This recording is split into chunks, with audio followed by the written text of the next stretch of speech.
Hello guys, तव्हांखे welcome थो कयां पंहिंजे हिन यूट्यूब वीडियो में। अॼु मुंहिंजो यूट्यूब जो पहिरियों वीडियो आहे ऐं मां पंहिंजे चैनल ते पंहिंजे सिंधी भाइरनि खे जेको आहे त चैनल जे हिसाब सां यूट्यूब ते कमु करण जे हिसाब सां टिकटॉक जे हिसाब सां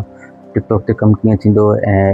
फेसबुक ते कमु कीअं थींदो ऐं खोड़ सारा और आइडियाज़ तव्हांखे ॿुधाईंदासीं जिते अर्निंग थींदी आहे।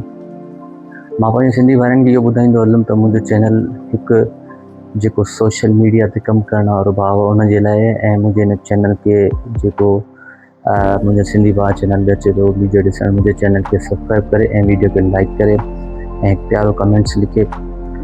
हलूं था असांखे टॉपिक जे हिसाब सां त असां इहा ॻाल्हि मां करणु चाहियां थो तव्हांखे त खोड़ सारा ॿिया ॿाहिरि यानी कि यूट्यूब ते, टिकटॉक ते, फेसबुक ते, इंस्टाग्राम ते कमु था कनि। उन्हनि जो इहो आहे त माना 2-3 महीना मुंहिंजी माना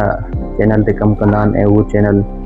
पंहिंजे जेको बि उन्हनि जी सक्सेस हूंदी या उनजो जेको बि टारगेट हूंदो उहो पूरो करे छॾींदा आहिनि ऐं उहो चैनल जेको आहे त उहो पंहिंजो ग्रोथ करणु शुरू कंदो ऐं उहो अर्निंग करे ॾींदो डॉलर जे हिसाब सां। ॿिया खोड़ सारा माण्हू डॉलर में अर्निंग था कनि ऐं असां जेको आहे त बिल्कुलु ॾिसी करे माण्हुनि जा अञा यानी कि उन्हनि खे अर्निंग करायूं, बाक़ी पाण अर्निंग नथा कयूं। इन जे ज़रिए मां तव्हांखे पंहिंजे हिन चैनल ते तव्हांखे खोड़ सारा अहिड़ा एडिटिंग जे हिसाब सां ऐं वीडियो क्रिएट करण जे हिसाब सां ऐं चैनल क्रिएट करण जे हिसाब सां टिकटॉक ते यानी कि वायरल थियण जे हिसाब सां, फेसबुक ते वायरल थियण जे हिसाब सां ऐं यूट्यूब ते वायरल थियण जे हिसाब सां मां तव्हांखे सभु इंफॉर्मेशन ॾींदुमि पंहिंजे चैनल ते। ऐं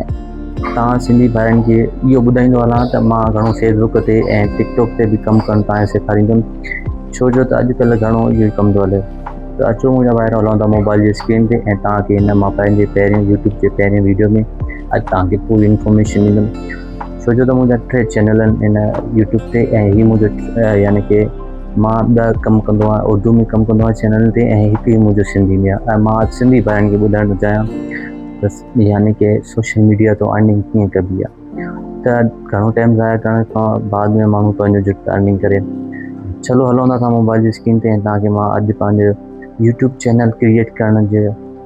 सभु ऐं मेन तरीक़ा ॿुधायो जिते वायरल थींदो। अगरि तव्हां कहिड़ी बि पंहिंजी यानी कि कैटेगरी सेलेक्ट करे यानी कि फनी थी वियो ऐं व्लॉग्स थी वियो, गेमिंग थी वई, कार्टून थी विया, कुझु एनिमेशन, माण्हू AI जे ज़रिए बि खोड़ सारा पंहिंजा कंटेंट क्रिएट करे ऐं उहो अपलोड था कनि ऐं खोड़ सारा पैसा कमाइनि था। अचो त मां तव्हांखे पंहिंजे मोबाइल स्क्रीन ते वठी करे ऐं चैनल क्रिएट कीअं कबो आहे, उन में कहिड़ी कहिड़ी सेटिंग लॻाइबियूं आहिनि उहो मां तव्हांखे अॻिते हली ॿुधायां थो। हलूं था मोबाइल जी स्क्रीन ते।